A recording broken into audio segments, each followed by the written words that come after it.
जी, केसी वेणुगोपाल जी, पवन बंसल जी, अजय माकन जी, अशोक गहलोत जी, भूपेश बघेल जी, चरणजीत सिंह चन्नी जी, अधीर रंजन चौधरी जी, गोविंद सिंह दोतासरा जी, प्रियंका जी, सचिन पायलट जी, stage पे Congress party के वरिष्ठ नेता भाई और बहनों, प्रेस के हमारे मित्रों, आप सबका यहां बहुत बहुत स्वागत। दूर दूर से आप आए, हमारी बात सुनने आए, इसके लिए बहुत बहुत धन्यवाद।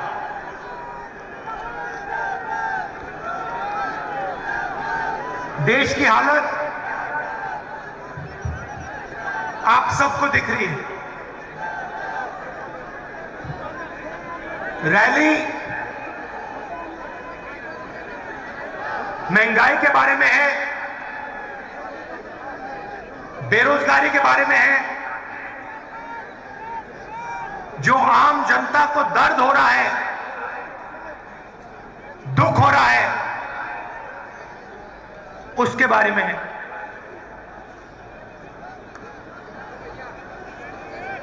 देश की आज जो हालत है, शायद पहले कभी नहीं हुई। पूरा का पूरा धन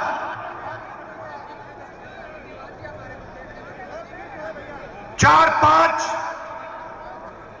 पूंजीपति के हाथ। हिंदुस्तान के सब इंस्टीट्यूशन एक संगठन के हाथ में। मंत्री के ऑफिस में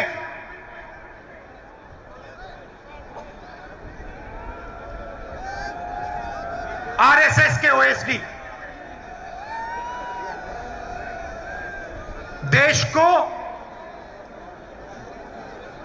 जनता नहीं चला रही है,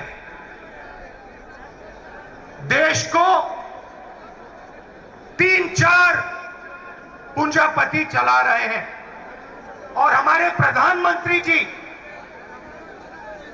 उनका काम कर रहे हैं।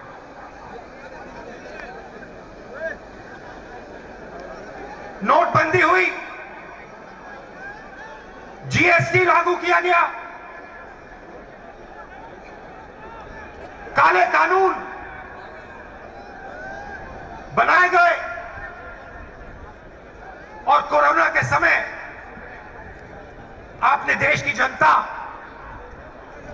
और देश की हालत देखी। मगर इन चीजों के बोलने से पहले मैं आज आपसे एक दूसरी बात करना चाहता हूं।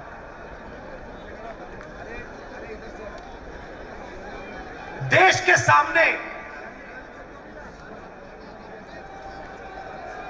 कौन सी लड़ाई है, और लड़ाई किसके बीच में है, कौन सी विचारधाराओं के बीच में है। 5 मिनट में मैं आपको यह बताना चाहता हूं, और फिर उसके बाद महंगाई, काले कानूनों के बारे में, बेरोजगारी के बारे में खुल के आपसे बोलूं। आप जानते हो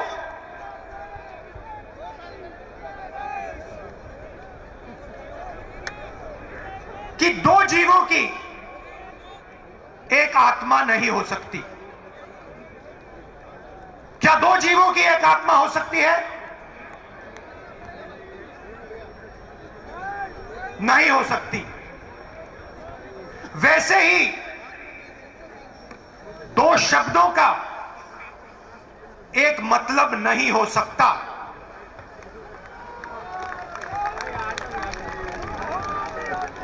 दो जीवों की एक आत्मा नहीं हो सकती, दो शब्दों का एक मतलब नहीं हो सकता। हर शब्द का अलग मतलब होता है। देश की राजनीति में आज दो शब्दों की टक्कर है, अलग शब्दों की। इनके मतलब अलग हैं। एक शब्द हिंदू, दूसरा शब्द हिंदुत्ववादी। ये एक चीज नहीं है,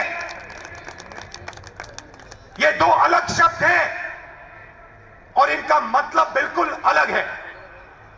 मैं हिंदू हूं मगर हिंदुत्ववादी नहीं हूं। ये सब हिंदू हैं मगर हिंदुत्ववादी नहीं है। और आज मैं आपको हिंदू शब्द और हिंदुत्ववादी शब्द के बीच में फर्क बताना चाहता हूं। भाइयों और बहनों, महात्मा गांधी हिंदू, सही बोला? महात्मा गांधी हिंदू, गोडसे हिंदुत्ववादी।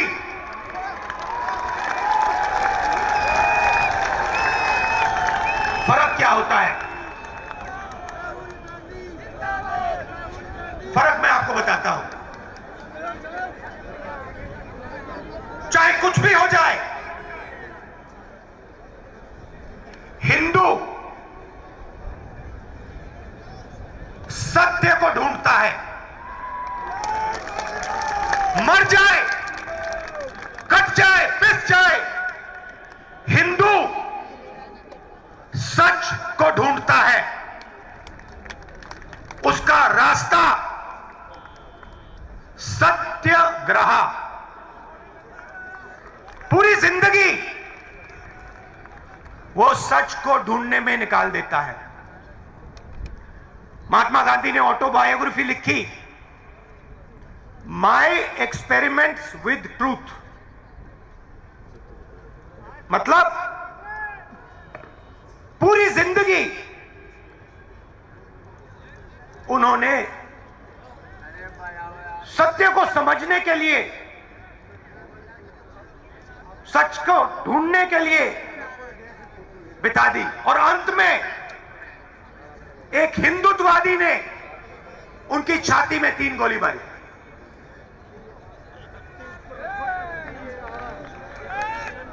भाइयों और बहनों,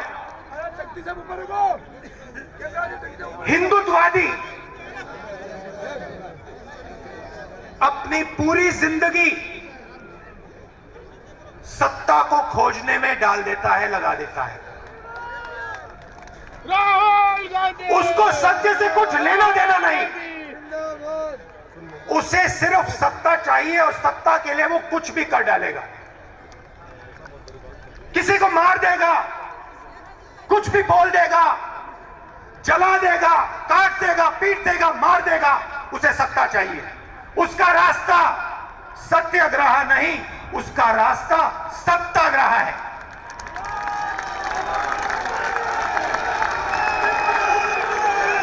हिंदू भाइयों और बहनों, हिंदू अपने डर का सामना करता है। हिंदू खड़ा होकर अपने डर का सामना करता है और 1 इंच पीछे नहीं हटता है। वो शिवजी जैसे अपने डर को निगल जाता है, पी लेता है। हिंदुत्ववादी भाइयों बहनों अपने डर के सामने झुक जाता है। अपने डर के सामने वो मत्था टेकता है। हिंदुत्ववादी को उसका डर डुबा देता है और इस डर से उसके दिल में नफरत पैदा होती है। डर से नफरत पैदा होती है, गुस्सा आता है, क्रोध आता है। हिंदू डर का सामना करता है, उसके दिल में शांति पैदा होती है, उसके दिल में प्यार पैदा होता है, उसके दिल में, उसके अंदर शक्ति पैदा होती है। ये भाई और बहनों, हिंदुत्ववादी और हिंदू के बीच में फर्क है। मैं आपको ये भाषण क्यों दिया? क्योंकि आप सब हिंदू हो, हिंदुत्ववादी नहीं। और ये देश हिंदुओं का देश है, हिंदुत्ववादियों का नहीं। और आज अगर इस देश में महंगाई है, दर्द है, दुख है, तो ये काम हिंदुत्ववादियों ने किया है। हिंदुत्ववादियों को किसी भी हालत में सत्ता चाहिए। जैसे महात्मा गांधी ने कहा, मैं सच्चाई चाहता हूं, मैं सच्चाई ढूंढता हूं, मुझे सत्ता नहीं चाहिए। वैसे ही ये कहते हैं, मुझे सत्ता चाहिए, सच्चाई से मुझे कुछ लेना देना नहीं। सच्चाई जाए बाहर में, मुझे कुर्सी मिल जाए बस। और 2014 से इन लोगों का राज है, हिंदुत्ववादियों का राज है, हिंदुओं का नहीं। सही है ना? हिंदुत्ववादियों का राज है, हिंदुओं का नहीं। और हमें एक बार फिर इन हिंदुत्ववादियों को बाहर निकालना है और एक बार फिर हिंदुओं का राज लाना है। हिंदू कौन? जो सबसे गले लगता है। हिंदू कौन? जो किसी से नहीं डरता है। हिंदू कौन? जो हर धर्म का आदर करता है, वो है हिंदू।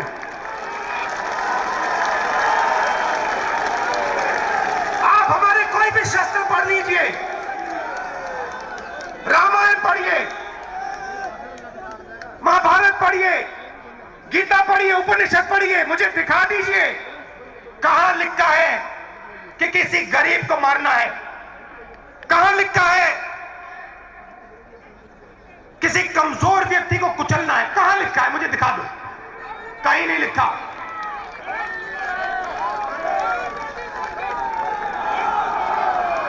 गीता में लिखा है, गीता में लिखा है, सत्य की लड़ाई लड़ो,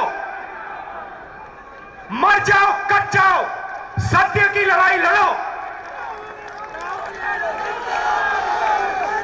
गीता में कृष्ण जी ने अर्जुन से यह नहीं कहा कि अपने भाइयों को सत्ता के लिए मारो।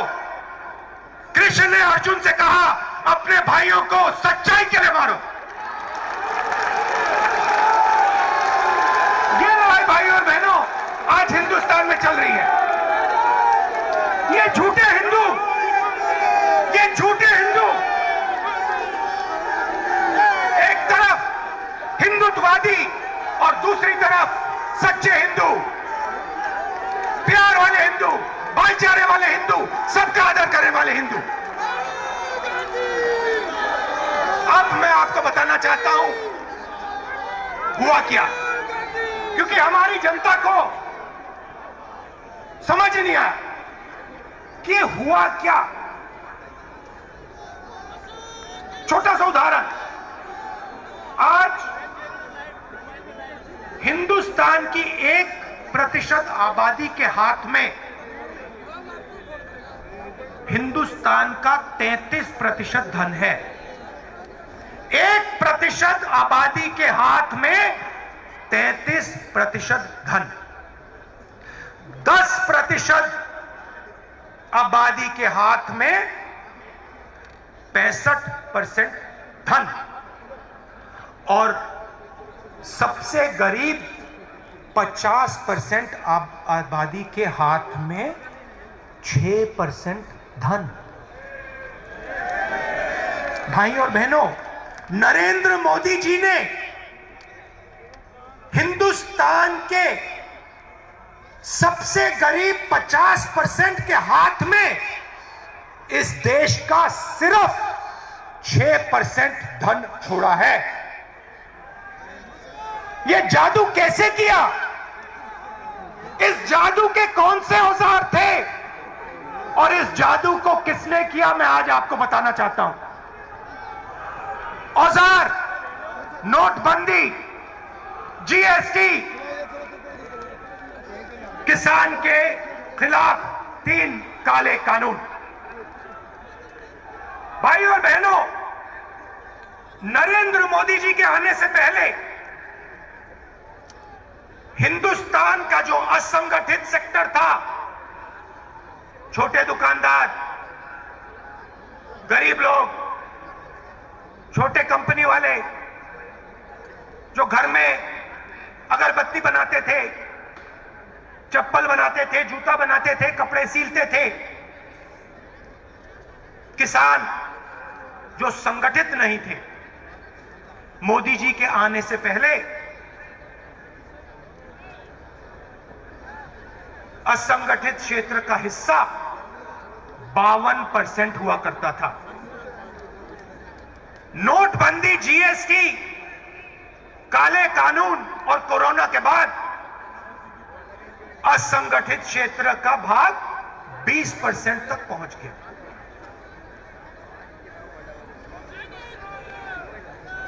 भाई और बहनों, हिंदुस्तान का 90% फायदा, 90% प्रॉफिट, कॉर्पोरेट प्रॉफिट 20 कंपनियों को जाता है। ये जो आप टीवी देख रहे हैं ना, ये जो इस रैली को 5 मिनट के लिए दिखाएंगे, ये उनके गुलाम है।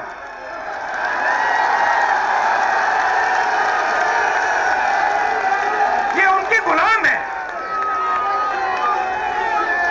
भाइयों बहनों, ये हिंदुत्ववादी नहीं है, ये हिंदू हैं, मगर इनको दबाया गया है। हिंदुत्ववादियों ने इन बेचारों को दबा दिया है।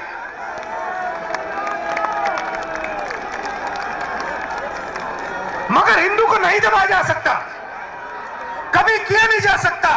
3000 साल में नहीं हुआ, आज भी नहीं हो सकता।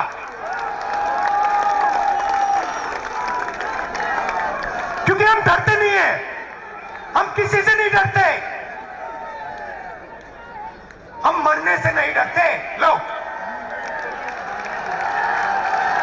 तो नरेंद्र मोदी जी और उनके 3-4 उद्योगपतियों ने, हिंदुत्ववादियों ने इस देश को 10 साल में बर्बाद, 8 साल में बर्बाद कर दिया, खत्म कर दिया। 7 साल में जो पहले किसान पैसे बनाता था, हमने कर्जा माफी की।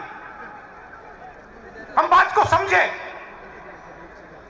कि किसान को मदद करने की जरूरत है। कर्जा माफी की छत्तीसगढ़ के चीफ मिनिस्टर बैठे, कमलनाथ बैठे, चन्नी जी बैठे, हर स्टेट में हमने कर्जा माफी की। क्यों? क्योंकि हम जानते हैं कि किसान इस देश की रीढ़ की हड्डी है, उसके बिना कुछ नहीं हो सकता। नरेंद्र मोदी जी ने किसानों की जो आत्मा है, उनका जो दिल है, छाती में चाकू मार।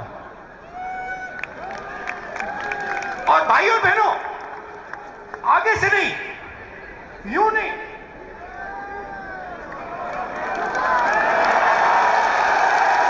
आगे से नहीं, पीछे से। क्यों? क्योंकि हिंदुत्ववादी है। हिंदू अगर मारता तो आगे से मारता, हिंदुत्ववादी तो पीछे से मारेगा।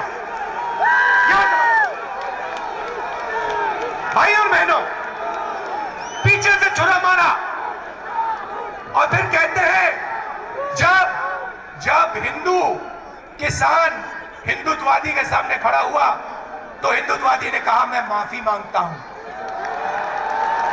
मैं माफी मांगता हूं। और फिर चन्नी जी बैठे हैं। भाई और बहनों, 700 किसान शहीद हुए। यहां हमने 2 मिनट मौन रखा, पार्लियामेंट में मौन रखने नहीं दिया। मैंने कहा अगर आप नहीं करना चाहते मैं खड़ा हो जाता हूं। ऑपोजिशन के लोग 2 मिनट खड़े हुए, मौन नहीं किया। चन्नी जी से आप पूछिए, चन्नी जी हैं?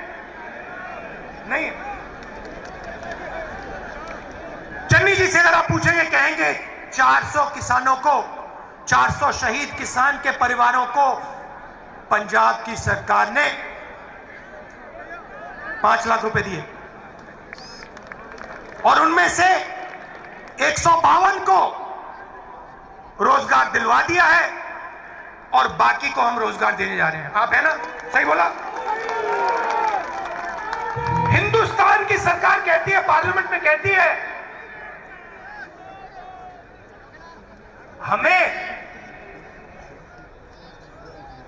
मालूम नहीं कौन से किसान मरे, हमारे पास लिस्ट ही नहीं है, कोई किसान शहीद हुए ही नहीं। पार्लियामेंट में कहा हम कॉम्पनसेशन कैसे दें, हाँ तो मालूम ही नहीं। मैंने पंजाब की लिस्ट ली, हरियाणा से 70-80 और नाम लिए, 500 लोगों की लिस्ट मैंने पार्लियामेंट में रखी और कहा देखिए पंजाब की सरकार ने मुआवजा दिया है, कॉम्पनसेशन दिया है, आप भी दे दीजिए। माफी मांगी, पहले पीछे से छुरा मारा, फिर माफी मांगी और जब कॉम्पनसेशन देने की बात आई, 5 लाख, 10 लाख, 25 लाख रुपए देने की बात आई तो नरेंद्र मोदी नहीं दे सकता, क्योंकि वो किसान मरे ही नहीं, वो शहीद नहीं हुए। तो ये जो सोच है हिंदुत्ववादियों की, चाइना की सेना हिंदुस्तान के अंदर आ जाएगी, 1000 किलोमीटर ले जाएगी, प्रधानमंत्री कहेंगे देश के अंदर कोई नहीं आया, और फिर डिफेंस मिनिस्ट्री कहेगी कि चाइना हमारे देश के अंदर आ गई, चाइना की सेना हमारे देश के अंदर है। भाइयों बहनों, थोड़ा मैं आपको पढ़ के बताना चाहता हूं। गैस सिलेंडर 2014 में 414 रुपए, 221 900 रुपए, 117% बढ़ोतरी। पेट्रोल 70 रुपए, आज 100 रुपए। डीजल 60 रुपए, आज 90 रुपए। चीनी 30 रुपए, आज 50 रुपए।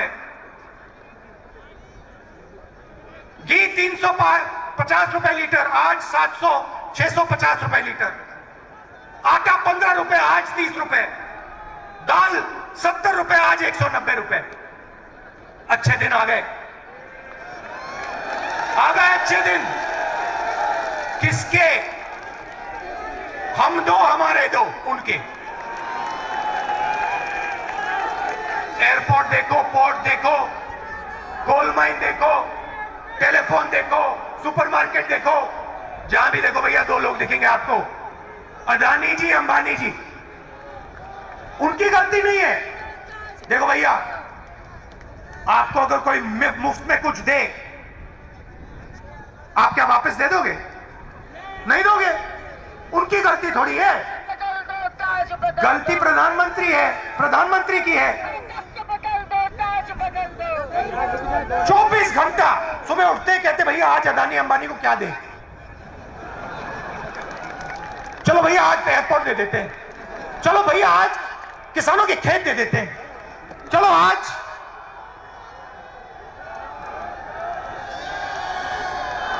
खनन दे देते हैं, माइन दे देते हैं। ऐसे देश नहीं चलाया जाता है।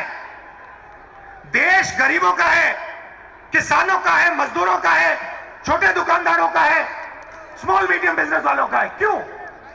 क्योंकि यही लोग इस देश को रोजगार दे सकते हैं। अंबानी जी की जगह है, अदानी जी की जगह है, मगर वो रोजगार पैदा नहीं कर सकते हैं। रोजगार हमारा किसान पैदा करता है, रोजगार छोटे व्यापारी पैदा करते हैं, दुकानदार, छोटा दुकानदार पैदा करता है। छोटे बिजनेस वाले, मिडिल साइज बिजनेस वाले, उनको तो खत्म कर दिया, मिटा दिया। भाइयों और बहनों, 1% आबादी के पास 33% धन, 10% आबादी के पास 65% धन, 50% आबादी के पास 6% धन। ये क्या हो रहा है?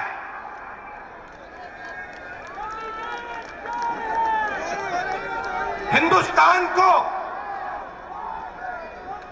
इस आक्रमण के खिलाफ खड़ा होना ही पड़ेगा और कोई रास्ता नहीं। और आप देखना, ये देश एक आवाज से खड़ा होगा। राजस्थान एक आवाज से खड़ा होगा और नरेंद्र मोदी जी को रास्ता दिखाएगा। कोरोना हुआ, मैंने अपनी आंखों से देखा। बाकी देशों ने अपने लोगों के जेब में पैसा डाला। नरेंद्र मोदी जी ने 5-10 उद्योगपतियों का टैक्स माफ किया, उनके जेब में पैसा डाला और मजदूरों को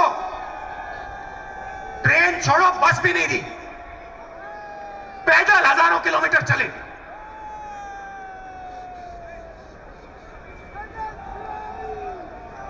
सौ 200 लोग सड़क पे मर गए। नरेंद्र मोदी जी ने कहा, थाली बजाओ, थाली बजाओ, मोबाइल फोन की लाइट जलाओ, मर जाओ।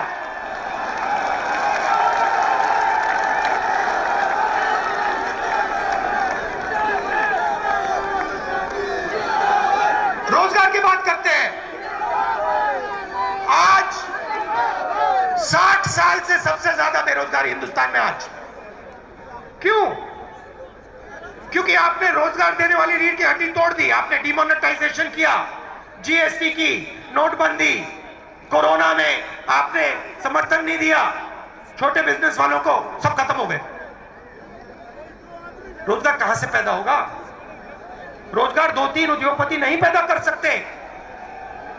रोजगार लाखों दुकानदार, लाखों छोटे बिजनेस वाले, मिडिल साइज बिजनेस वाले, करोड़ों किसान पैदा करते हैं। ये सच्चाई है देश की। और देश को, भाइयों बहनों, ये सच्चाई पहचाननी पड़ेगी और कोई रास्ता नहीं है। मैं आपसे झूठ नहीं बोलने वाला। मैं हिंदुत्ववादी नहीं हूं, मैं हिंदू हूं।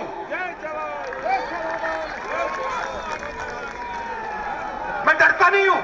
सत्ता मिले ना मिले कोई फर्क नहीं पड़ता। मैं सच्चाई के रास्ते से नहीं हटने वाला। मगर सच्चाई देश को पहचाननी पड़ेगी।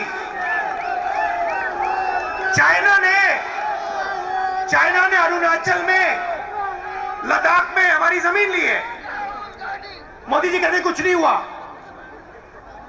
किसान, 700 किसान शहीद हुए, मोदी जी कहते कुछ नहीं हुआ।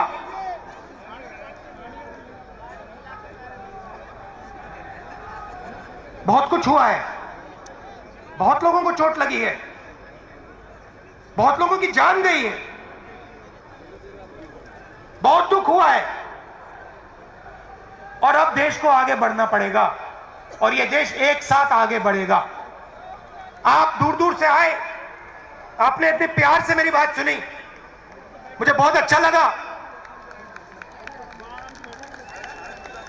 आप हो कांग्रेस पार्टी की शक्ति, आप हो इस देश की सच्चाई।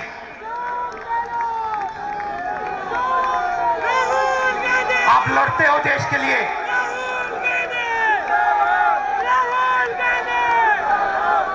डरो मत,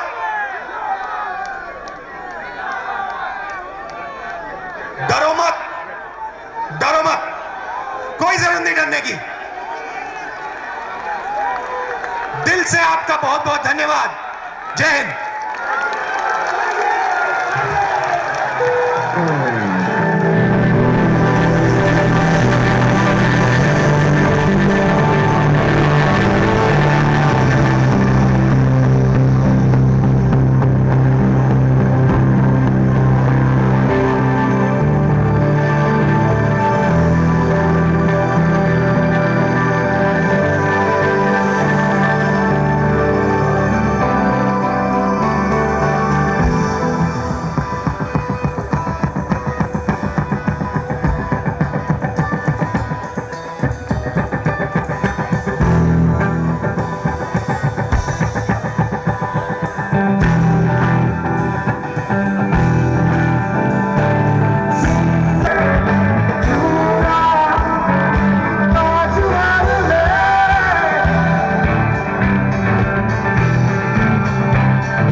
उद्बोधन के लिए दिल की गहराइयों से धन्यवाद।